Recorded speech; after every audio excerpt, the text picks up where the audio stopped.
All right, I'm impatient. Let's start.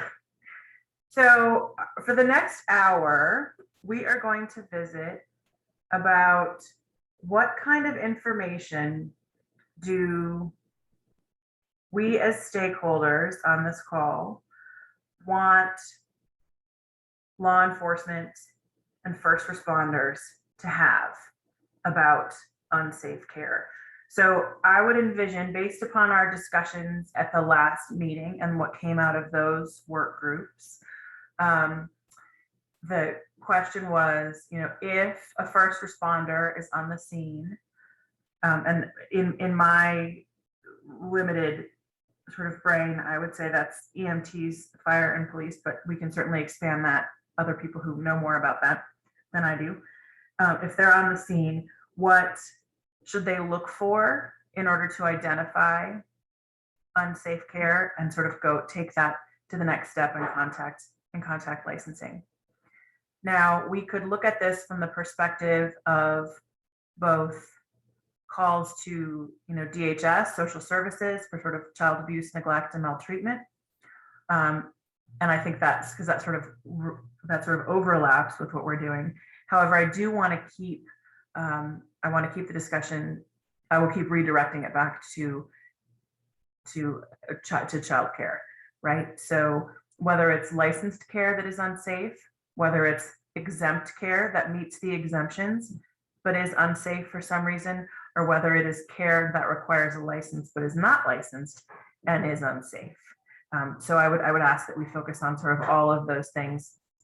I think the initial thought is if there's some sort of an information dump that we can do for first responders to help them understand how they can support this effort and keep children safe, that would be great as sort of a first step. And then there's the next step of sort of additional education, which might involve more than just, a laundry list of facts and more sort of training.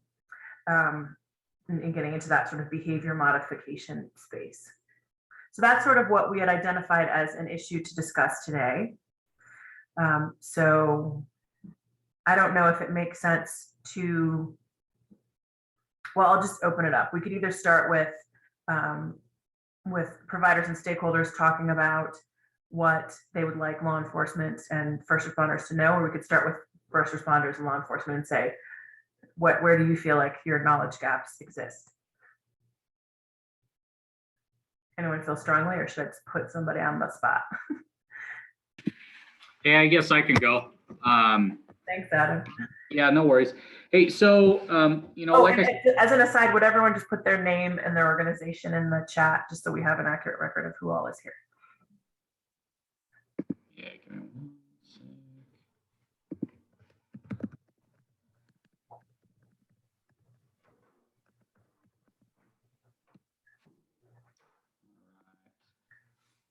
All right, Adam. Help us understand how we can help you. You're put in an unenviable spot in that you're speaking on behalf of so many people, but we appreciate your willingness to start the conversation. Yeah, no worries. Like I said, that first meeting that we had, I can say that I'm probably not the only one across the board regarding law enforcement that really doesn't have any idea. We've never been exposed or anything to licensing laws, what the regulations are, what they have to go through to get set up, get permitted, what the non-exempt rules are, things of that nature. So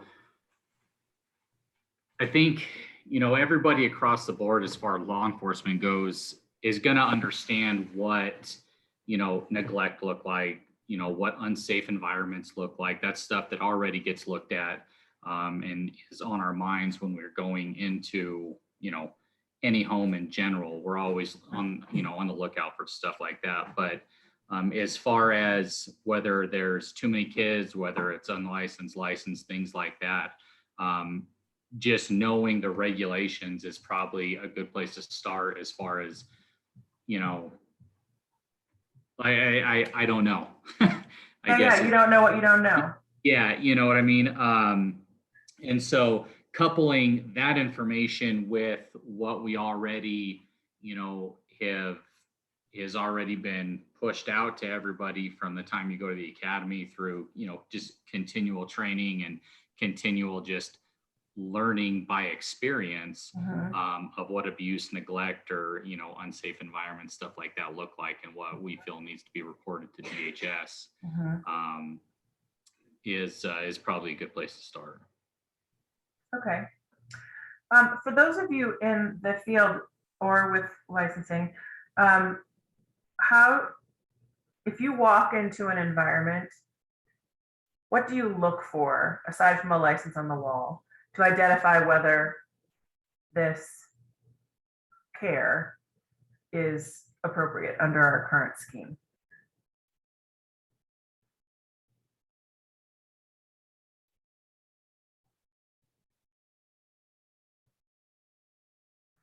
It would seem to me that the easy one to tick off is if there's a license on the wall, then at some point, this person either is licensed or has created a fantastic facsimile of a license on their wall. Number two would seem to me the number of kiddos in care and the number of adults. Yeah, I would say go with, after a license, if you looking at the ratio, the number of kids, I understand there's multiple licenses that us as licensed providers know what the ratio is, but just in general, that's something that could be passed on for law enforcement first, first responders, is looking at the ratio. If there's one adult, there should be no more than 6 kids under the age of 5, things like that. 2 school ages, if there's 2 adults, also looking at the ratio of kids under the age of 2, things like that would be the next thing I would be looking for if I was going into some home. I think I might start with the 4 kids, sort of friends, family, and neighbor exempt care first, maybe, and see if you've got more than 4. And if you have more than 4, then maybe asking. True. Yeah, that would be a great start too. If they've got more than 4 kids. Yeah. If you're And then those ratios, I think that makes great sense. And the only reason I say that, the only reason that's on my mind is because in the last conversation, folks were making a good point about how some folks who believe they are exempt from licensure believe that it's based on ratios, right? So it's 4 kids for every 1 adult as opposed to just 4 kids total. So I think that's the only reason that's fresh in my mind, having just had it pointed out to me.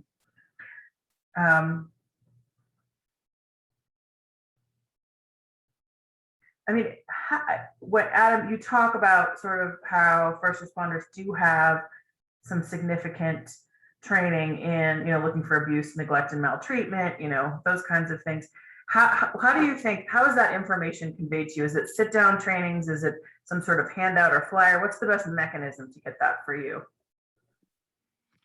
So as far as what we've gone through to look for the signs of abuse, neglect, is that what you're asking?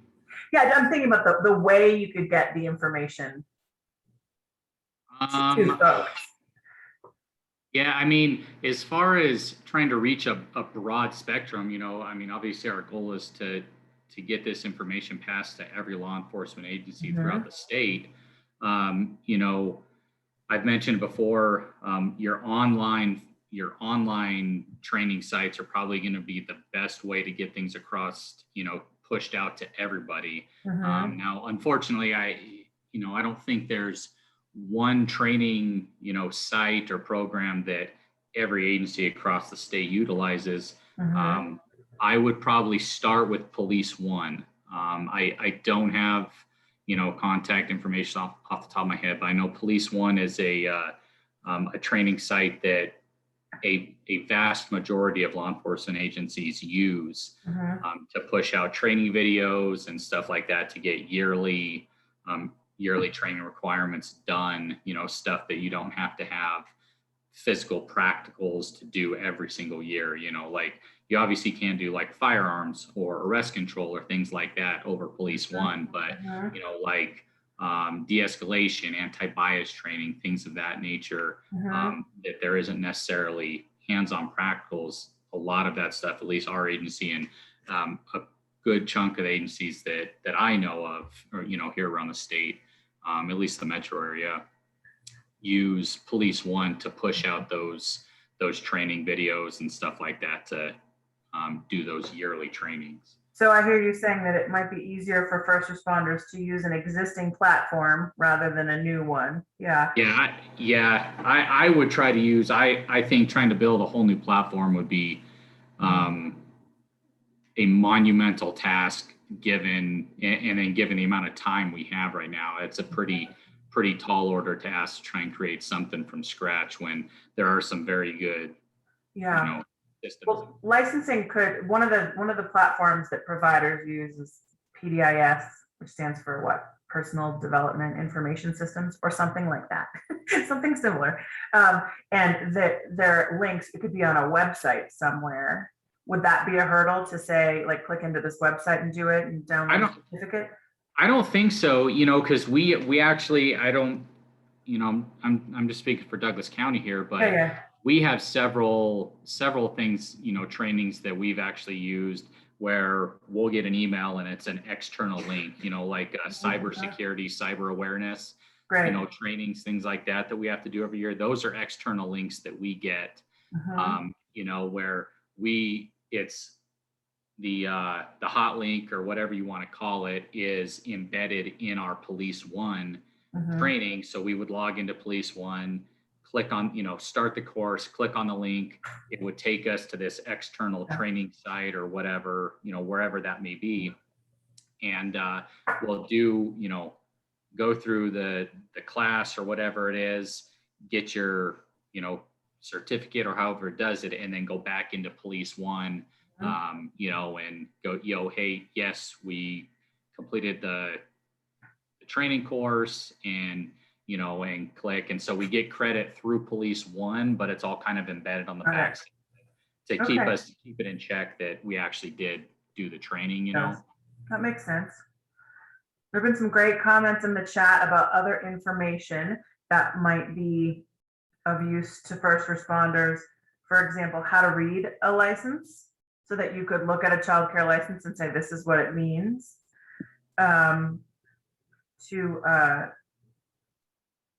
Looking for maybe more than 2 babies. Yeah, so that's actually, had written down a question, and since you brought it up, I'll bring it in there. So we're talking about, someone made a comment of looking for the license on the wall.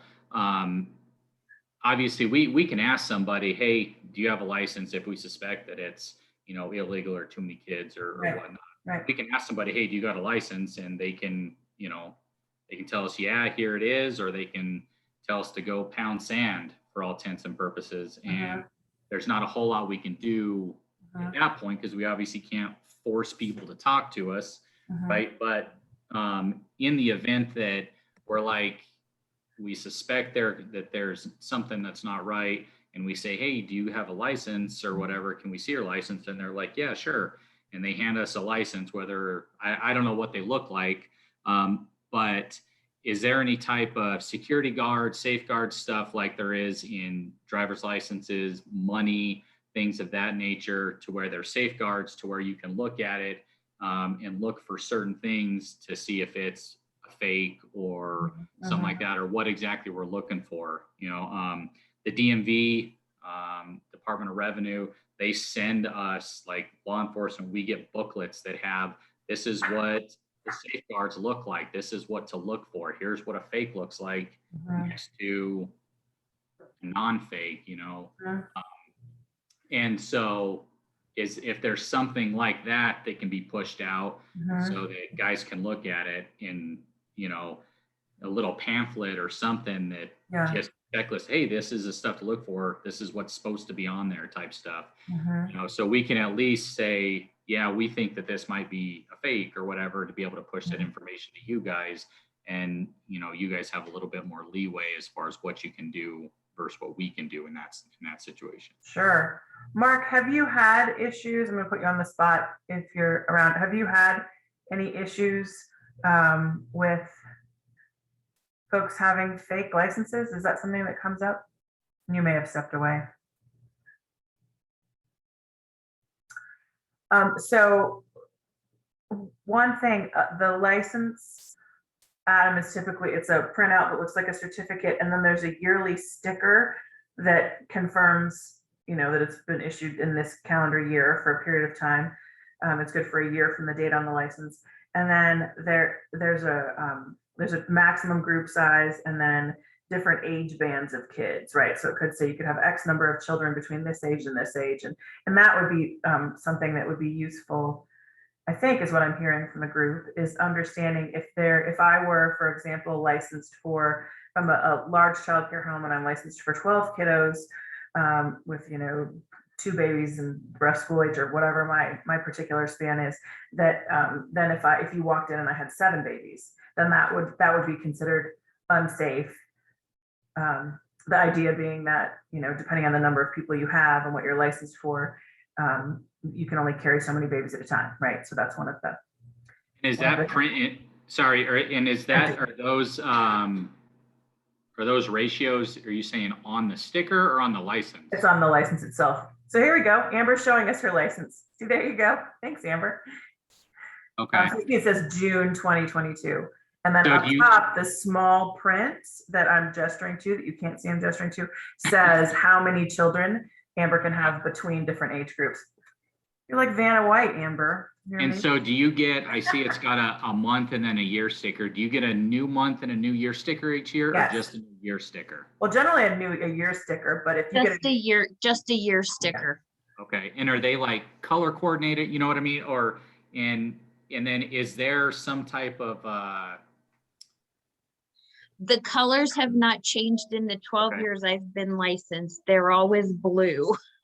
okay, well, I guess that's not, I was thinking, obviously, I was thinking more like, vehicle registration, it changes each year, Sure. but that's just to be able to spot easier while Yeah. you're driving around. So what just happened here, that interaction, that kind of, and I see you, Elma and Carrie, I promise I'm going to come to you in a second.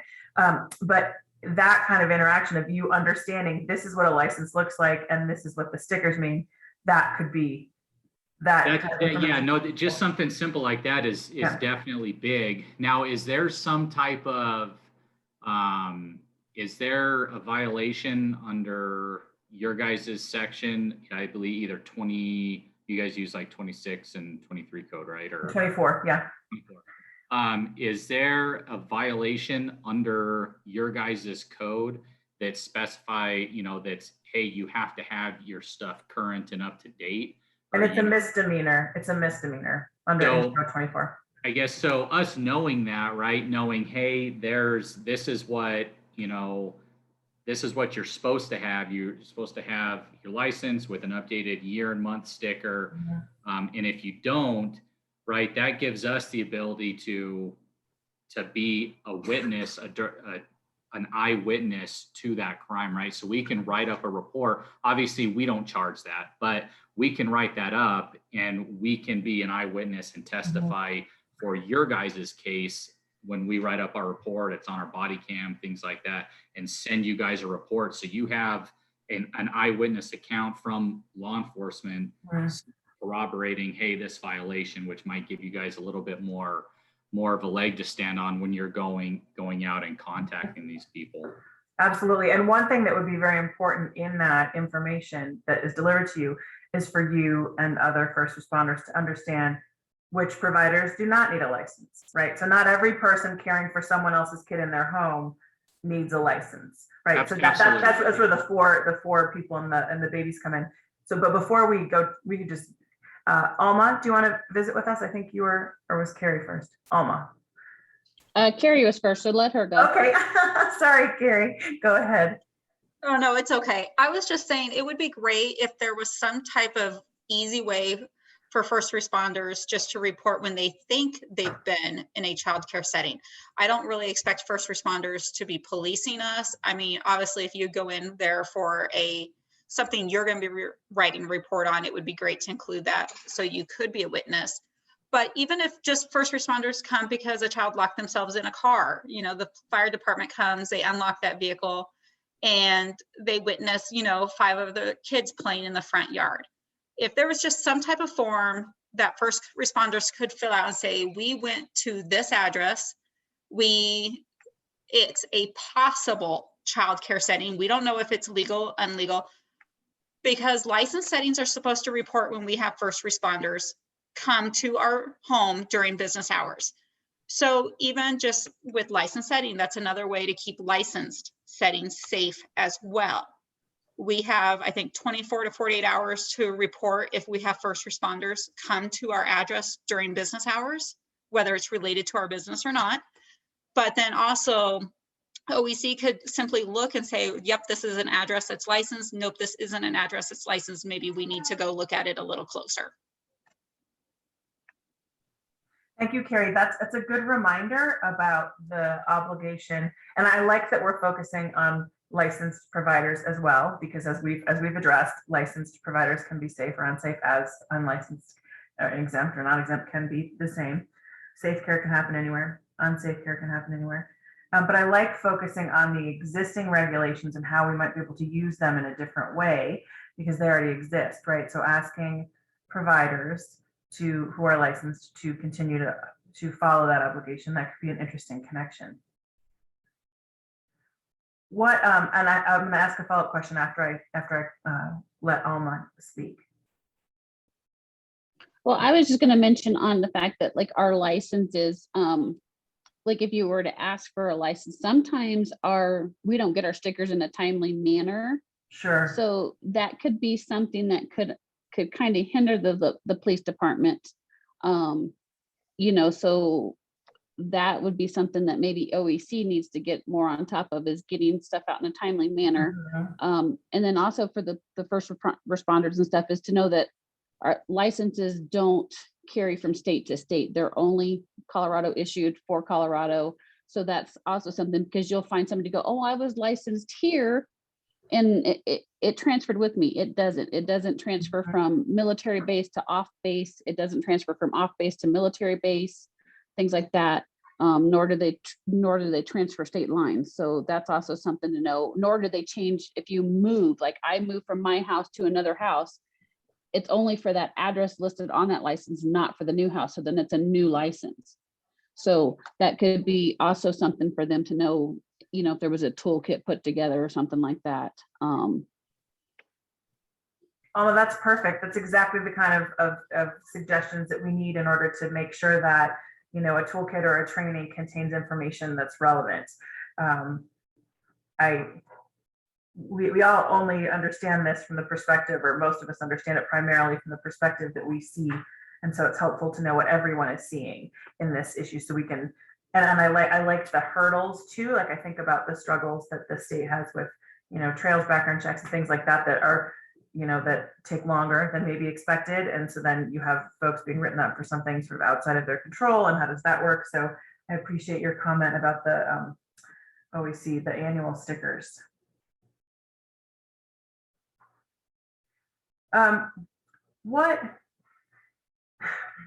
Adam, one of the things we've talked about in a couple of these sessions has to do with taking folks who are already burdened with enforcing and handling so many things and then giving them additional responsibilities. Is there a format or something that you can think of that, at least in your experience, someone could fill out, or, you know, or report or make a phone call or something that would not be a significant additional burden? I mean, I don't want to, you know, give you a 75-page form and be like, in addition to your current paperwork, I'd like you to do all of this for us too. I mean, is it a hotline phone call, or is it an email that's automatically done? And some of this may be a computer programming question that's best left to, I don't know, the 15-year-olds of the world who understand it better than I do. Yeah, you know, as far as giving, you know, putting more information on our plate to deal with, my personal opinion is tough. You know, I don't really care if you have to learn more information. That's your job, and that's our job to help protect kids, is to know everything that we need to know. So is from that standpoint, I don't think we should be concerned about worrying about burdening, you know, cops with more information. They're just gonna have to deal with it. That's their job. But again, that could not be the thought process of a large number. Yeah, you're in this task force. Yeah. You also had voluntary additional work anyway. Yeah. So, but as far as like, I think an email is probably the easiest thing. If there's an email address that you guys have set up for, a tip line or hotline, something, I don't know, if you guys had something like that, an email address is easy because that's something that can, we can add into our, policy. Anybody can add an email address into a policy very easily, right?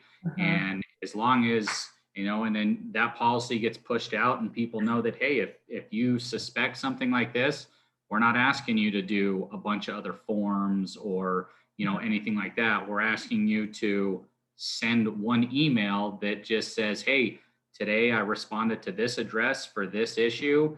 This is what I think might be going on. Here you go, right? That it takes 5 minutes to send a quick email. And then, if it doesn't amount to something that we would normally be doing a report on, like an internal police report, whether it be a criminal offense or just an incident report, an IR, everybody uses what's called a CAD system, which is computer automated dispatch. And the deputies, cops, whoever, they can just type notes into that. And that's what happens on a lot of these like welfare checks, stuff like that, is it doesn't arise to anything where we're doing a report, but we still want to document that we went out there. So we'll go out there and we'll essentially type in the same type of stuff that we would be putting in that email and just saying, hey, I contacted so-and-so, there was no crime here, but I noticed this and I sent an email to whoever, right? And then it's documented and it's a searchable document that can track the history of who's been out there and what happened when we went out there. So is that something like on that CAD dispatch? Is that something that you could embed that email that it would automatically filter in that system to trigger to OEC or to DHS or something? Probably not. We use Douglas County, we use what's called New World. And there's a pretty good portion of agencies that use New World, but some places don't. And the problem you run into is we actually don't have, we don't have the proprietary rights to that program, right? We rent licenses essentially from New World Corporation or whatever you want to call them. And so any like embedded changes, things like that has to be asked. We have to ask New World, tell them this is what we want. And then they have to do all their brain stuff and think about it, figure if it's even feasible, and then approve it, and then implement it and push it out, right? And so that's a pretty big process that the agency itself doesn't have. They don't have the authorization to do that. So I don't know if that is probably something that realistically is feasible. If it was, you're talking about one agency working with, you know what I mean? That probably would be more realistic, but on the span, the wide reach that we're trying to do right now, I don't think that's probably feasible. Okay, that's helpful. So it sounds like creating some sort of system that's automated, you click one button and accomplish two things. That's probably not something, but we could really try and simplify it and really, in an email with, here's, 3 pieces of information. I contacted this person at this address. I noticed this, and, so now you do your job. Yeah, and I don't think, probably 5 years ago, the CARES system, the new CARES system got pushed out to where when a patrol deputy shows up on a call and it's something with an at-risk adult or, an elder abuse, that type of thing, we know that, hey, it's reached this criteria. We've got to go fill out another form and send a form through the CARES system, right? It's something that I don't know if an automated generation thing is necessary. It would definitely help, especially in the beginning when it's something new trying to be implemented. But like anything, I think it's just one of those things where the bosses, the road supervisors, need to understand, hey, this is what I'm looking for. This is what they have to do in this situation. And when I'm reviewing a call or report, Mhm. I need to know, I need to see, oh, yep, they did that, right? And if they didn't, I just call them on the phone and say, hey, did you guys shoot this email over to DHS or whatever it is, you know? Mhm. And so I think that's probably the best way to get that out. Obviously, there's always something that is missed or an incident that someone forgets here or there.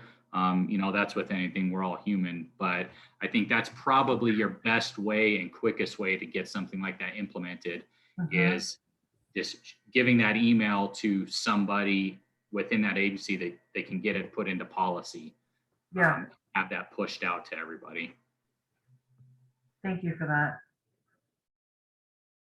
Yeah, it'd be interesting to see if we can piggyback on something that exists or mimic a system that already exists so that, you know, we're working smarter and not asking folks to develop new muscle memory. Just take the muscle memory they have and put it in a slightly different context. Okay, so let's just recap where we are so far. We've visited about how first responders already have good information about sort of neglect, abuse, and maltreatment, the care system, things like that. And the request is maybe some additional information about the regulations themselves, sort of you don't know what you don't know. Some information on what to look for and identifying whether a particular, if care is taking place, if it is safe, unlicensed, or exempt. And then how to read specifically a license for licensed providers. And then maybe think about whether there's a way to facilitate reports specifically from first responders to OEC or to the new division. And then information about whether, again, when in talking about how to read a license, whether it's valid in this state.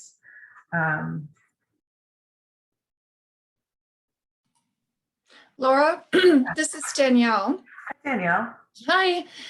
Sorry, I had to step away for a minute, but I'm just picking up, coming back. I'm wondering if this group has talked about co-responders. I know locally we're starting to have some of our mental health professionals co-respond with our police force when it's clearly mental health call out. And I think that could potentially be efficient and effective to have perhaps a licensing agent or similar co-respond. It might, I mean, we can think about ways to make this, very community minded. Yeah. And approachable and anyway, things like that. I like that idea. There are some states that do that. There are some states that have co-responders. And I think that's a great idea to investigate that. And then that way the enforcement and then the licensing agent or maybe someone locally actually, brings it right back to the right place on the day. I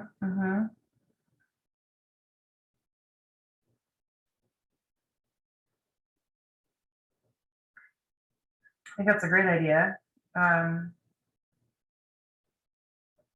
Do you know how, does that have occasion to delay approaching us? Have you had any experience with that? If you're waiting for a mental health specialist or provider to go with another first responder to a particular location? Well, I think locally they've actually developed probably a schedule so that there's always somebody that's traveling. I mean, it's a unit. So I don't know how the local police schedule these things, but maybe it's on high incidence evenings or something like that there's actually a co-responder unit on call. So, but technically wise, we could probably figure that out, and we could probably figure out some scripts to make it real smooth. And then I can just see our enforcement police officers actually learning a lot too. And you could have a schedule, because what we learned in the last meeting was that much of the surveillance happens and visits happens at pickup and drop off, because that's an easy time to identify, that there are children entering a home and that care is being provided.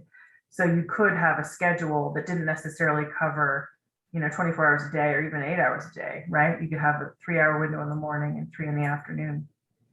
Well, yeah, and we could workshop a lot of things like how not to increase chaos or fear in the community if this is going on. I mean, because maybe some of these providers who are not operating legally, maybe they're an easy pathway into a legal situation. And if we're creating unintended consequences like fear and chaos and drama and stuff like that, we could probably learn to avoid some of that as we clean this up. Yeah, one of the things we learned in one of the work groups is that some folks have concerns that a number of the providers who are providing friends and family care that are truly exempt and need not be licensed are, in communities of color or potentially with tentative immigration status, or they're nervous about that. And so they may be hesitant, those parts of folks in those communities may be hesitant to seek a license for fear that it would have, ramifications in their own lives that extend far beyond care. So having someone local could allow for some increased sensitivity as to the environment in this particular neighborhood. Yeah, that's and that's actually the case with duly operating licensed providers above board. Yes. They can experience, they can have bad experiences with mandated services or enforcement services of some sort, and it just ripples down and lands on top of the children. That's just the bottom line. So anything we can do to decrease adult stress in dealing with any of these situations, the better off it is for the little ones at the end of the experience.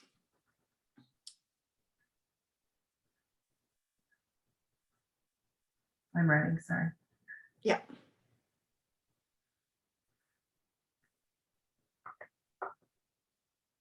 What department are you talking about? Are there some that we could call out and visit with about what their experience is doing co-responding? Do you know of any areas? My only experience is just locally the Boulder Police Department has a co-responder unit. And we've just got an initial report that talked about, I think at least 5% are clearly early childhood related. So Really? we're looking at, and that's one-on-one parent sort of, domestic things. But when an arrest has to happen and there's a young child present, something like that, there's custody issues, something like that. But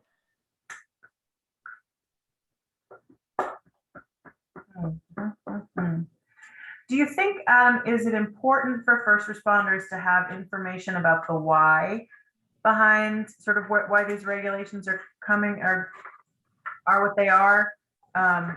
Or is that not something that's important? Because I think when you get into the why, as human beings, we like to understand sort of the purpose. Being a first responder is certainly a mission-driven, career choice, right? Community-minded, so that why can be informative. At the same time, I could also see the why becoming so big that the training takes forever. I agree with that. Yeah, I mean, the why, I think knowing the why behind it is probably more suited for like supervisors, training for supervisors, because, they're the ones that are telling, the line level guys, hey, you need to do this, right? And if the question comes up of why, then the supervisor can address that, right? Okay. But trying to address the why to the thousands of cops is going to be a pretty tough thing, especially like you're saying, that's a pretty big, pretty expansive. That's useful information for me when I think about all of the, laws and statutes and regulations that first responders enforce and deal with. I imagine knowing the why you'd never leave the academy. You would be there forever. You'd never leave. Are there has anyone had any experience with EMTs or fire, and I just you, Adam, or anyone else that would suggest that folks in those first responder hats might need slightly different information than the information we've discussed so far? No, I think probably the same information that's getting pushed to us, Mhm. they can use the same information. They can shoot an email just as easy as law enforcement can if it's something that we didn't respond to for whatever reason and just they're responding. Yeah, no, I think giving them the same info is probably a good thing. Okay. Well, and I'd also make sure that you, when pushing that out to EMS or fire, you're also looking at the small volunteer service departments and stuff like that, because there's many that are just ran on volunteer. So Yeah. making sure that they're getting the correct information too, of what to look at. Some are a mixture of paid volunteers, some are just volunteers. So making sure that they have all the same information that PD has, or the big, large paid fire departments. Yeah, we could look at the special district fire association, try and I think we can find some important stakeholders in that area. I like that. The smaller volunteer. And you can probably reach out to your larger fire services, like South Metro or West Metro for pretty much anything south of pretty much everything south of Denver, Denver Fire, because all those little volunteer areas, volunteer departments typically get all their training from those larger. Oh, that's helpful. Okay. Right? And so if you get that information to those major, like Rattlesnake Fire, which is up in the mountains, up by, like Teller, Douglas County mountain area, right? Those guys depend on West Metro and South Metro Fire to get their training and things like that. That's where they do a lot of their training. The equipment gets passed down from them. So as long as I think, well, I wouldn't say guarantee, but if you get that information to those large agencies, and with the understanding of, hey, this also needs to get pushed down here, they can at least tell you, yeah, this is how you do it, or they just incorporate it because they train with us. That's how they get their yearly training or whatever. Yeah, it sounds like that'd be an efficient place to start if we're starting with stakeholders that can have a large impact, and then they can maybe help us understand how to get to some of the smaller spots. Is there focusing on fire, is that the best place for us to get EMTs, or are there other good stakeholders that we should use to try and get this information out? I would probably say fire is probably your best bet. Here in Colorado, for the most part, there is very few and far between legit just EMTs. You have your like AMR service. There's a couple independent EMT services that they work. They're just contract. They're an independent. They're no affiliation. So they just they get assigned to roam a certain area and wait for calls, right? But they're typically not going. Most of your in-home response stuff is going to be through the fire department. In the fire department, everybody in a firehouse is an EMT. They all have to go through that certification because, let's face it, the firefighters around here, they don't deal with a whole lot of fires, right? 95% of what they're doing is medical. They're providing EMT type stuff, rescue issues for like traffic crashes and things like that. So they are all EMT certified. So. That's perfect. So I feel like we have covered what I wanted to cover in this session, which was a description of sort of what kind of content we should start with. And obviously that will need to be vetted and fleshed out. but we've got some ideas about the kind of content that would be useful. And then number two, the avenues for getting it to folks, a training, and then, perhaps, sort of brochure, poster, reminder kinds of things, some electronic media, and then maybe some scripts for dealing. I think Danielle made a good point about the scripts. And then also how is that training delivered, right? And online, and then who should it go to, with some sort of add-ons of additional things we could consider to facilitate this process, with things like co-responding. And I think there'll be some overlap with the rules and regulations. How do we summarize what the rules and regulations are for first responders, so we don't say, here's 701 and 702. It is a mere 200 pages. Good luck. Enjoy this reading. And then all the statutes about exempt care. I mean, there are probably ways that we can condense that and then provide links if folks need additional information. And then what to do with that information after we have the involvement, focusing on maybe sending an email. Is there anything else that we didn't touch today that you all thought we would address or you wish we would address? Yeah. It's not something new. I just had a couple of things, Yeah. Stuff we'd gone over. So Yeah. I can't remember who, I think it might've been Alma that was talking about, that providers have a duty to report with, they've been contacted by law enforcement. Yeah. I would just say is something, I don't know if it's taught or whatever, but to always ask for the incident number, or typically it's going to be an incident number or a case report number. Okay. Because if nothing else, they can give that number to whoever they have to report it to. And then that person can call us and they can look up and look at the report, or they can look at the CAD notes and Brilliant. verify everything. It's Brilliant. probably some way, it's probably just a way easier to just, they probably have to jump on there to I don't know what they have to do with that information. They're like, hey, this person was contacted. They reported to us. They were contacted by law enforcement. So Yes. they probably have to do some type of vetting process to figure out what exactly happened and make sure that whatever the care provider is telling them is what actually Yes. happened. So if they have that number, it's super easy. They can just call the agency, the police department or sheriff's office, and say, hey, this is who I am. I've got this report number. Can you let me know? Can you either tell me what it entails or whatever? And they can just tell you right there, hey, this is what it was. And then they can be done with it. So it's probably a lot easier to vet those out. Perfect. That's perfect. We don't know either. So incident number Yeah. and case number, that's a perfect piece of advice. And then the other thing, going back to information to push out, I think one of the most important things for law enforcement that we probably need to know is the difference between exempt and non-exempt, who has to have a license and who doesn't, right? Because, based on what I've gathered from the few meetings we've had, there are far more exempt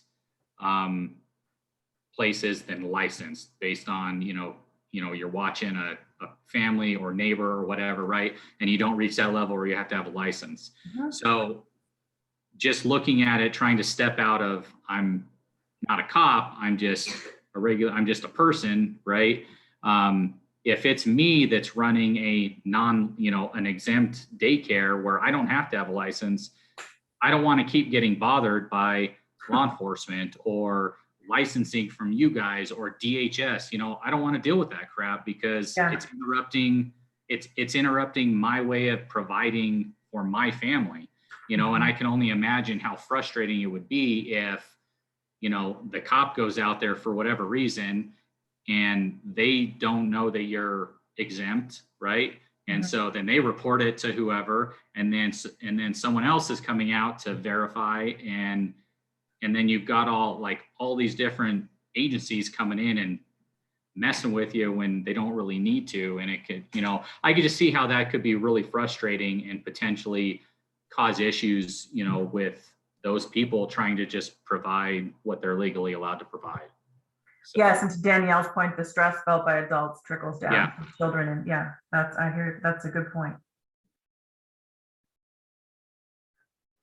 Maybe on Adam's note of that, maybe would be a way that OEC could put in to where you're exempt, but you still kind of like register in a database or something You know, like if you're doing FFN care and you're receiving CCAP, they, you know, they kind of go in a database, but maybe there's a way that, you know, you can just register that you're an exempt provider to help the fire department, the police department, things like that, and even OEC when looking up, when we're talking about maybe they're going to search these addresses or do an investigation, maybe there's a way to put that into the database also.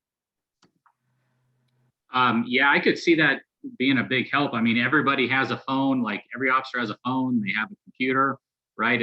If they go in somewhere and that's something like that's implemented and the provider's like, nope, I'm exempt, go to this website, and they just can give a website, the cop can jump on his phone right then and there. He can walk out to his car, look in the website. Oh, there they are. They're good to go. And then doesn't even need to go any further than that, right? So I think if there was something like that, that'd be great. But again, I also know that, you know, a lot of people don't like having to register their info with the government and stuff Yeah. like that. I'm like that to a certain extent, and I'm a dang cop. I don't like give people my damn info, you know? So I totally get how there could be some pushback or animosity from providers who are like, no, man, I don't need to do that. You know what I mean? So I don't know. Mhm. No, that's all great.